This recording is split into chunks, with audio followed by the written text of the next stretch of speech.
No son pocas las ocasiones en las que nos quedamos viendo la televisión cuando nuestra intención original era ejercitar nuestro cuerpo, o nos pegamos atracones de comida basura mientras contemplamos cómo nuestros planes de aumentar nuestros niveles de energía se desvanecen, e incluso descargamos nuestra frustración contra los demás, a pesar de que nos hayamos propuesto controlar nuestras emociones y ser más pacientes con ellos.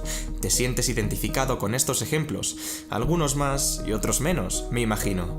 En cualquier caso, es casi seguro que hay algún que otro hábito que se te resista un poco más de lo normal. Es probable que, durante los últimos años, muchos de vosotros hayáis mejorado en cuanto a planificación, memorización y concentración.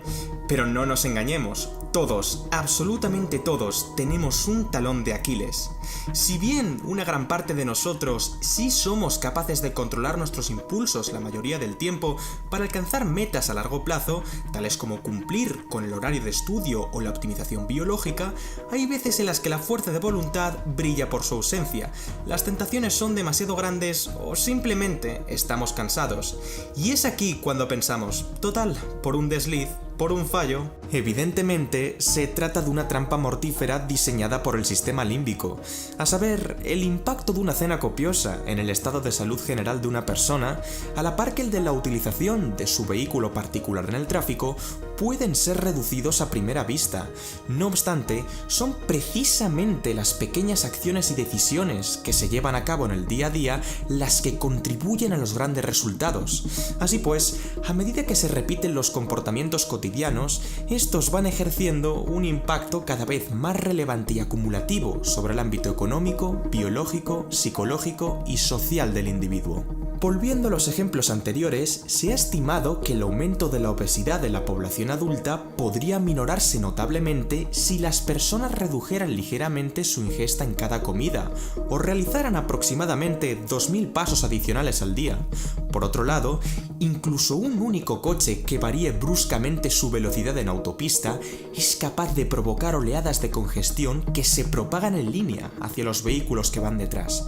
Todo acto, gesto o conducta, por muy diminuta que sea, tiene el potencial de engendrar grandes cambios tarde o temprano. Teniendo esto en mente, hoy cumplo una promesa que realicé hace ya un tiempo. Hablaré de la creación de hábitos. Prepárate, porque te revelaré a continuación las pepitas de oro que he encontrado en estos últimos 3 meses acerca de la formación efectiva de hábitos beneficiosos. Tardo, pero siempre cumplo con lo que prometo. ¿Estás listo? ¡Comenzamos! Si bien ya profundicé en la definición y estructura de los hábitos en el vídeo resumen del poder de los hábitos, conviene hacer un repaso rápido para refrescar la memoria. En psicología, un hábito se define como una conducta aprendida que se repite en el tiempo de modo sistemático y que apenas requiere de ningún raciocinio. Como bien sabes ya, los hábitos se activan automáticamente en respuesta a diversas señales contextuales que han sido asociadas a su desempeño, tales como lavarse las manos después de utilizar el baño, ponerse el cinturón de seguridad después de subirse al automóvil o encender un cigarro después de sentir el mono. ¿Y por qué razón incurrimos una y otra vez en los mismos patrones de comportamiento? Pues porque estos otorgan una recompensa en términos psicológicos. Lavarse las manos proporciona una sensación de limpieza, ponerse el cinturón proporciona una sensación de seguridad, y fumarse un cigarro proporciona una sensación de relajación. Por lo tanto, podemos afirmar que, detrás de todo hábito, se encuentra un bucle formado por 3 fases: señal, rutina y recompensa. Hasta aquí nada que no supieras ya. Sin embargo, es hora de plantearte una nueva cuestión. ¿Cómo se forman los hábitos? Y más importante aún, ¿hay alguna manera de facilitar la adquisición de aquellos hábitos que nos interesan? Vamos por partes. Con respecto a la primera pregunta, ¿cómo se forman los hábitos?, existen 3 etapas claramente diferenciadas: la fase de iniciación, la fase de aprendizaje y la fase de estabilización. Durante la fase de iniciación, la persona selecciona el comportamiento que quiere desempeñar y la señal contextual que le antecede. Por ejemplo, voy a lavarme los dientes todas las mañanas. Por el momento, no existe más que una mera declaración de intenciones. Nada más ejecutar la rutina en cuestión por primera vez, el individuo inicia la fase de aprendizaje, en la cual el comportamiento, en este caso lavarse los dientes, se repite para fortalecer su asociación con el contexto, en este caso levantarse de la cama, y de ese modo que sea cada vez más automático. Por último, la formación de hábitos culmina en la fase de estabilidad, en la que la rutina ya se puede realizar con muy poco o ningún esfuerzo deliberado. El bucle del hábito ya está incrustado en los ganglios basales. Sería fantástico que todos los hábitos que deseamos implementar completaran estas 3 fases con éxito, ¿verdad? Sin embargo, no siempre lo logramos. Hay veces en las que, por X o por Y, abandonamos la rutina en pleno proceso de aprendizaje, y en consecuencia el proceso entero se va al garete. Es entonces cuando acudimos a la segunda pregunta. ¿Hay alguna manera de facilitar la adquisición de aquellos hábitos que más nos interesan? Eso es precisamente lo que te voy a enseñar hoy. ¿Qué te parece si recorremos etapa por separado para ver qué aspectos se pueden prevenir y mejorar? Asocia la señal contextual con la rutina. ¿Por qué insisto tanto en que los hábitos no se pueden entender sin un contexto? Porque es la señal la que desencadena la acción en primera instancia. Wood demostró en el año 1998 que la mera repetición de un acto concreto, véase lavarse las manos, en consonancia con un contexto, véase después de comer, contribuye enormemente a la automatización, ya que la memoria asociativa relaciona una cosa con la otra.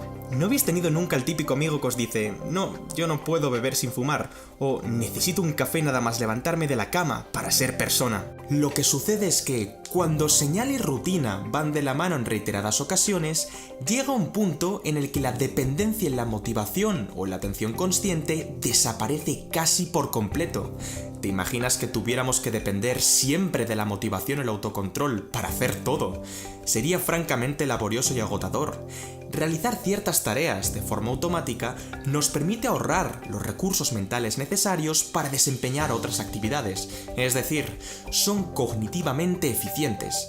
Más tarde, Goldwitzer, Sheeran y Webb confirmaron este punto con un concepto clave: las intenciones de implementación. Uno de los errores más comunes en la fase de iniciación es no asociar la rutina a la señal contextual. Quiero adquirir el hábito de ir al gimnasio, meditar, caminar o leer. Muy bien, pero ¿en qué momento, lugar o situación vas a desempeñar dichas actividades? El principio de la intención de implementación consiste precisamente en dejar bien claro cuál es la causa y cuál es el efecto. Si esta señal tiene lugar, entonces efectuaré dicha rutina. Permuta una rutina perjudicial por una beneficiosa. Cualquiera podría pensar que sucumbir ante el cansancio, la tentación o la desmotivación conduce inexorablemente a realizar malos hábitos. Lo cierto es que esto es solo una verdad a medias. Según Nuelet, estas sensaciones conducen frecuentemente a realizar hábitos, a secas.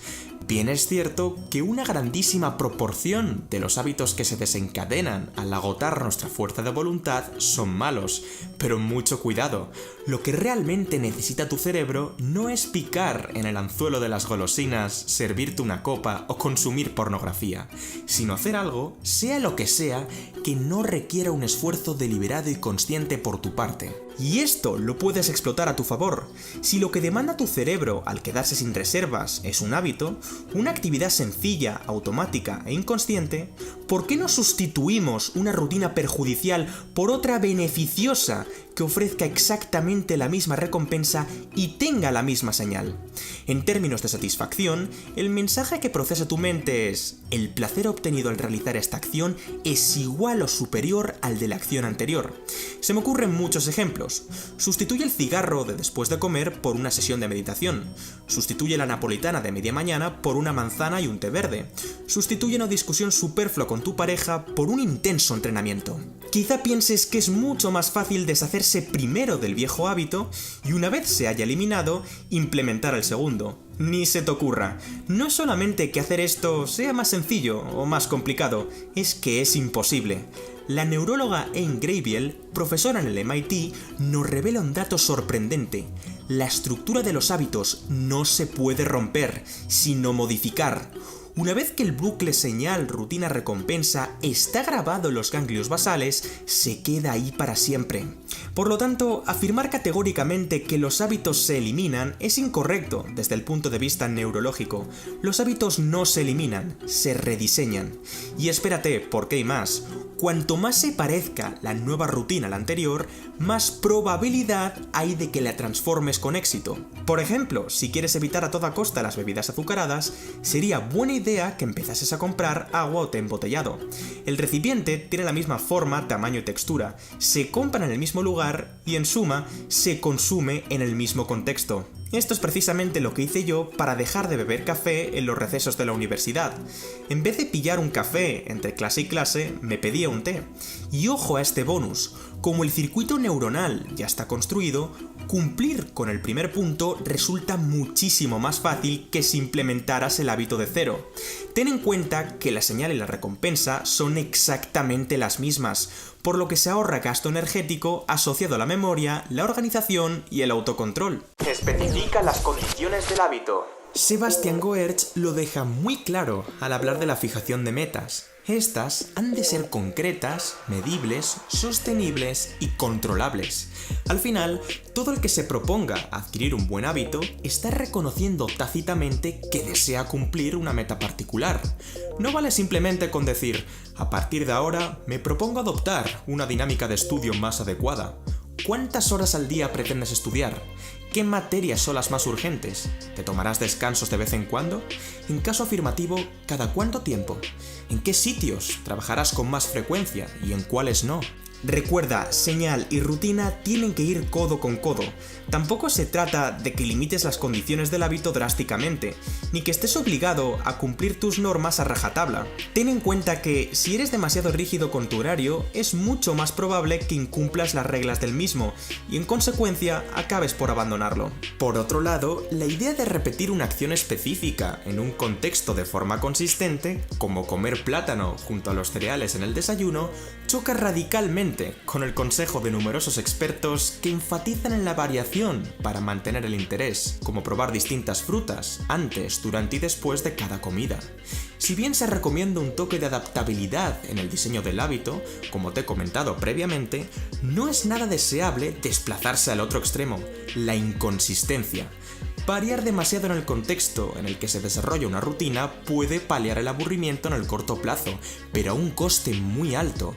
La variación es incompatible con la automaticidad, y esto es crucial. Se trata de buscar un equilibrio entre la estimulación y la consistencia, es decir, ser flexible en la realización de la rutina y al mismo tiempo que se repita en contextos iguales o muy similares. Si bien no es una buena idea decir, voy a hacer ejercicio conforme tenga un rato libre, ya sea nada más despertarme, antes de dormir o al terminar de trabajar, tampoco es conveniente afirmar, tengo que hacer ejercicio de 7 a 7 y media los 7 días de la semana sin importar dónde me encuentre. Más bien, lo ideal sería buscar un punto intermedio del estilo, como norma general, iré al gimnasio nada más levantarme de la cama, aunque podría hacer ejercicio en el parque los viernes y entrenar un poquito más tarde los domingos. Estaría bien que pusieras más ejemplos en los comentarios. Elegir siempre desde la libre voluntad. Culminamos la fase de iniciación con un pilar fundamental.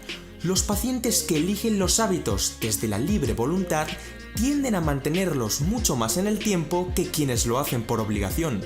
Incluso si estamos hablando de dos hábitos idénticos, misma señal, misma rutina y misma recompensa, los mecanismos que se activan en el cerebro son completamente distintos si el primero es voluntario y el segundo forzado.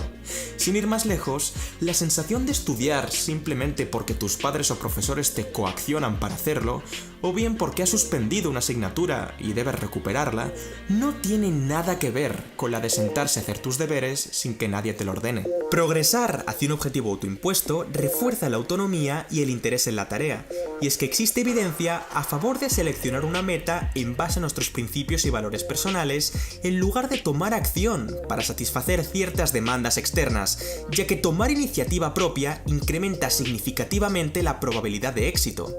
Hay cientos de casos que podría mencionar: estudiar matemáticas, jugar al fútbol, seguir una dieta, salir con amigos. Si un tercero te obliga a desempeñar alguna de estas actividades, pueden resultar muy desagradables. En cambio, si decides accionar por ti mismo, pueden volverse increíblemente placenteras. Monitorea las variables del hábito. De acuerdo, ya he reunido los requisitos esenciales para implementar un hábito, pero de poco o nada sirve que lances una promesa al vacío con la esperanza de que se cumpla. Necesitas realizar un seguimiento semanal y mensual de tu progreso. En sus metaanálisis, Harkin demostró que monitorear algunos indicadores clave resulta altamente efectivo en el cumplimiento de los objetivos. Dicho esto, ¿de qué variables estoy hablando exactamente? Pues de las tres siguientes: frecuencia relativa, fuerza del hábito y autocontrol. La frecuencia relativa es la división entre el número de veces que has cumplido con el hábito y el número de veces totales en las que pretendías realizarlo.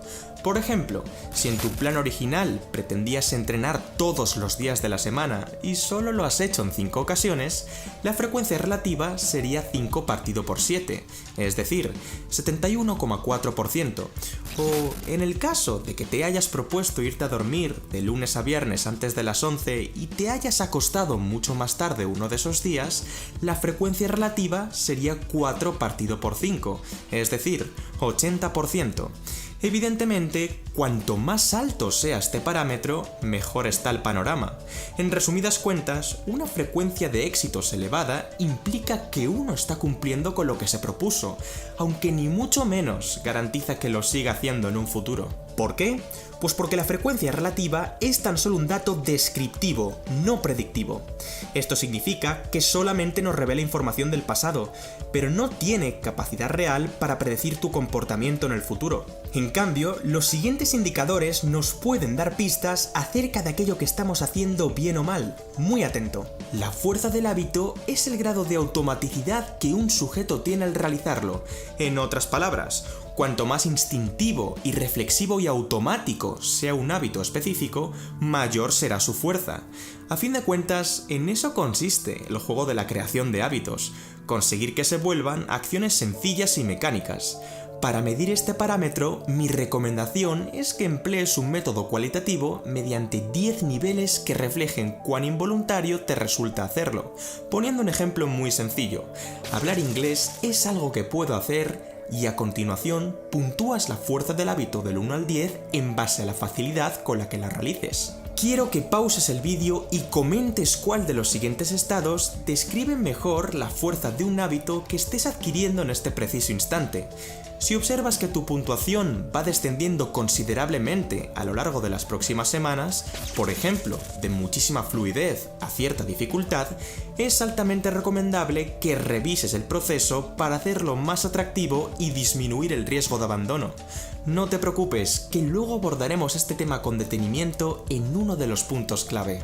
El autocontrol o fuerza de voluntad se puede medir por la división entre el número de veces en las que hemos resistido una tentación con éxito y el número de veces totales en las que hemos sufrido una tentación. Por ejemplo, si uno se ha sentido incitado a romper su régimen alimenticio 15 veces esta semana y solo ha picado en el anzuelo 2 veces, la ratio de autocontrol sería 13 partido por 15, es decir, 86,6%. Esta es la variable más compleja de las tres, pero la que más información nos aporta. Sin duda alguna, un autocontrol superior al 90%, esto es, si ha resistido la tentación 9 de cada 10 veces, refleja una gran capacidad para gestionar los impulsos viscerales. Lo normal es que, conforme uno vaya repitiendo la rutina en el tiempo, tenga que emplear cada vez menos su fuerza de voluntad, hasta llegar a un punto en el que el hábito se automatiza por completo. No obstante, y esto es lo más importante de todo el vídeo, abusar de nuestra disciplina como si fuera un recurso ilimitado conduce inexorablemente a la muerte del hábito. Ya te lo expliqué en el corto documental de la disciplina. Si sientes que debes aunar cada vez más recursos para continuar con la rutina que has diseñado, o si concibes el proceso como un arduo castigo que requiere cada vez más sacrificios en vez de menos, es bastante probable que algo estés haciendo mal. No me malinterpretes, por supuesto que va a haber momentos en los que tendrás que tirar de autocontrol, pero cosa muy distinta sería tener que depender del autocontrol para ejercer una rutina específica. Hasta que dicho hábito se asimile por completo, hasta que alcances la fase de estabilización, debes jugar tanto con la motivación como con el autocontrol. Fíjate en estas dos ratios de autocontrol. Sí, ambos sujetos han empleado con éxito su fuerza de voluntad en el 86,6% de los casos. Sin embargo, ¿quién dirías tú que está disfrutando más del proceso? El segundo ha tenido que usar su disciplina el doble de veces que el primero. Y si bien es cierto que esto puede deberse a muchísimos factores, cabe la posibilidad de que el primero haya sabido diseñar mucho mejor el proceso para hacerlo más motivante, estimulante y sostenible. Moraleja: si observas que la tasa de autocontrol va en descenso o que el número de veces en las que ejerces tu autocontrol va en ascenso, revisa el proceso antes de que lo abandones. Desarrolla tu fuerza de voluntad. Recientes investigaciones llevadas a cabo por Adrians, Gilbert y De Ryder sugieren que los individuos que son capaces de controlar su comportamiento en momentos de alta volatilidad emocional adquieren buenos hábitos en menos tiempo y con menos esfuerzo. Recuerda, no queremos que la ratio de autocontrol baje, pero tampoco abusar del indicador. Así pues, es imprescindible aprender a desarrollar la fuerza de voluntad y sobre todo discernir cuándo conviene utilizarla y cuándo no. Por suerte para ti, ya elaboré hace unos meses un corto documental del autocontrol, donde analizo en profundidad un experimento confeccionado por Roy Baumeister que te revelará trucos escandalosos en materia. Te vendrá de perlas. Aplica la metodología de la mejora continua incremental. Dicen que los pequeños cambios conducen a los grandes resultados, pero no solo se dice por decir, sino que dicha afirmación ha sido confirmada por diversos estudios científicos llevados a cabo por Causal, Rhodes y Fournier. En efecto, ellos demostraron que apostar por ligeras mejoras en lugar de cambios bruscos sobre nuestros hábitos es una estrategia mucho más inteligente y sostenible, debido a que se libera dopamina cuando se completa un objetivo concreto. Según este elenco de psicólogos, una persona que comienza poco a poco con sencillas modificaciones aguantará más de media que alguien que intenta hacer todo de golpe, ya que el primero se sentirá más eficaz al ir completando pequeños logros. Antes te dije, revisa el proceso para hacerlo más atractivo y disminuir la probabilidad de abandono, pues esta es una táctica excelente para aumentar la frecuencia relativa, la fuerza del hábito y las reservas de autocontrol. Claro, ten en cuenta que si tu motivación aumenta cada vez que superas un obstáculo del camino, tendrás que usar tu fuerza de voluntad de forma menos asidua. Además, como he mencionado ya en el cuarto punto, las acciones simples se interiorizan más rápido que las acciones complejas, es decir, son mucho más fáciles de automatizar, y esto hará que todo sea mucho más cómodo. Por ejemplo, una persona sedentaria que quiere perder peso debería empezar por caminar en torno a 1 hora o 10.000 pasos diarios, y una vez que haya recuperado la movilidad en sus articulaciones, entrenar cada vez más horas por semana. Del mismo modo, a una persona que desee incrementar su tiempo de estudio, le recomendaría que empezara por subir 5 minutos cada día. El mensaje está muy claro, despacito y con buena letra. La filosofía de la mejora continua incremental es un requisito fundamental a la hora de adoptar buenos hábitos en nuestras vidas. Te adjunto un corto documental del Kaizen, una filosofía japonesa que te servirá de guía a la hora de aplicar pequeños cambios a tu vida. Ajusta las expectativas a tu coyuntura. Todos hemos oído el típico mito de que la formación de un hábito toma 21 días, ni más ni menos. No obstante, aparte de ser una expectativa muy poco realista en la mayoría de los casos, dicha afirmación no ostenta ningún tipo de respaldo científico. Así, la evidencia más vanguardista, en especial un estudio confeccionado por Lally en el año 2010, denota que la automaticidad llega a estabilizarse en un promedio de 66 días. Pero no se dejen engañar por los resultados, la varianza entre los pacientes es demasiado elevada como para asegurar que 10 semanas serán más que suficientes para todo el mundo. ¿Cuánto tiempo tardará ese hábito que quieres implementar en volverse 100% automático? La respuesta es, depende. Por un lado, del hábito en cuestión. No es lo mismo adquirir el hábito de pasarse el hilo dental que el de aprender a comer saludable. Y por otro lado, del individuo que lo realice.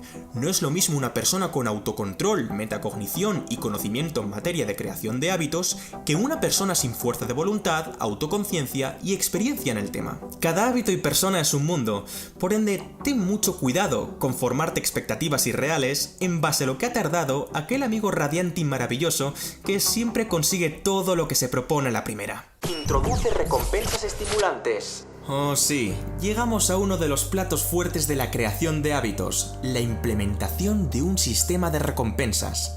En el punto 3 te he comentado que una manera de eliminar un mal hábito es sustituirlo por otro beneficioso que otorgue la misma recompensa y tenga la misma señal. Hay ciertas tareas, como hacer ejercicio, tener sexo o decir que no, que presentan muy buenas recompensas, o al menos lo suficientemente razonables para que acaben convirtiéndose en hábitos. Sin embargo, existen ciertos hábitos saludables, como hacer ayuno intermitente, ducharse con agua fría o hablar alemán con fluidez, cuyas recompensas se manifiestan tan solo después de una ardua fase de aprendizaje. Entonces, ¿cómo podemos adquirirlos? Ahora toca cambiar la lógica del juego. En vez de sustituir la rutina dejando intactas la señal y la recompensa, introduciremos recompensas exógenas antes, durante y después de la rutina. Concederse un premio cada vez que completamos una tarea que queremos adquirir como hábito estimula nuevamente la liberación de dopamina, impregnando en la memoria una neuroasociación positiva que nos impulsa a repetir tal comportamiento. Esto se conoce en psicología como un refuerzo positivo. Lo mejor del asunto es que, a pesar de que dicha compensación sea externa al hábito en sí, tu memoria asociativa la interpretará como un efecto de la propia rutina. ¿Y qué clase de recompensas son las que debemos añadir? No tienen por qué ser un objeto, ni siquiera algo tangible. Una comida, un mensaje verbal, una sustancia, una experiencia o una emoción agradable pueden ser refuerzos positivos. Pequeños detalles como ponerse una serie o podcast mientras estás en el gimnasio, comerse 2 onzas de chocolate negro al cumplir las pautas de alimentación, quedar con tus amigos tras una larga sesión de estudio o directamente salir a cenar con tu pareja cada vez que te comuniques asertivamente con ella a lo largo de la semana pueden marcar la diferencia a la hora de implementar el hábito. Usa la imaginación y sé creativo. Por cierto, esta es otra táctica excelente para aumentar la frecuencia relativa, la fuerza del hábito y las reservas de autocontrol. El tema de las recompensas estimulantes es tan complejo que tendría que hacer un vídeo aparte. Si veo que llegamos a los 6000 me gusta, vuestros deseos son órdenes para mí. Actualiza el proceso. ¿Qué le pasa a un edificio cuando se abandona de inmediato después de su construcción? Pues que empieza a deteriorarse. Lo mismo sucede con los hábitos. Si uno deja de realizar un seguimiento continuo para detectar posibles errores sistemáticos, así como de adaptarse a futuros cambios de su vida que podrían afectar a su realización, es casi seguro que acabe retrocediendo al punto de partida. Bien es cierto que hay algunos tipos de habilidades que jamás se olvidan, por ejemplo, las psicomotrices, pero otras tantas tienden a deteriorarse con el tiempo si uno no se encarga de actualizarlas. Por ello, quiero lanzar un mensaje muy importante. A pesar de que hayas logrado llegar a la fase de estabilización, actúa siempre como si estuvieras en la de aprendizaje. Retoca el sistema de recompensas, ajusta tus expectativas, aplica mejoras continuadas y examina la frecuencia relativa, fuerza del hábito y autocontrol. De ese modo, lograrás que tus hábitos se queden mucho tiempo contigo. Coincidirás conmigo en que no hay nada más frustrante que adquirir una buena práctica, como ir al gimnasio, ser más solidario, hablar francés, leer de economía o ver los vídeos de Ram Talks, para luego acabar dejándola de lado. Este es posiblemente el mejor spam que he hecho en mi vida. Y hasta aquí el vídeo de hoy. Desde luego vas a tener que verlo un par de veces si deseas interiorizar y aplicar todos los consejos que he recopilado en los 2 libros y 7 papers que he tenido que leer para hacer este vídeo. Realizar este corto documental tan elaborado ha sido posible gracias a patrones como Raúl, Ángel, Vicens o Edgar. Os agradezco profundamente que confiéis en mi proyecto para elevarlo al siguiente nivel. Te recuerdo que también subo contenido diario en mis redes sociales, por lo que espero verte por ahí e intercambiar un par de palabras contigo. Eso es todo por hoy. Un saludo y hasta la próxima. Peace.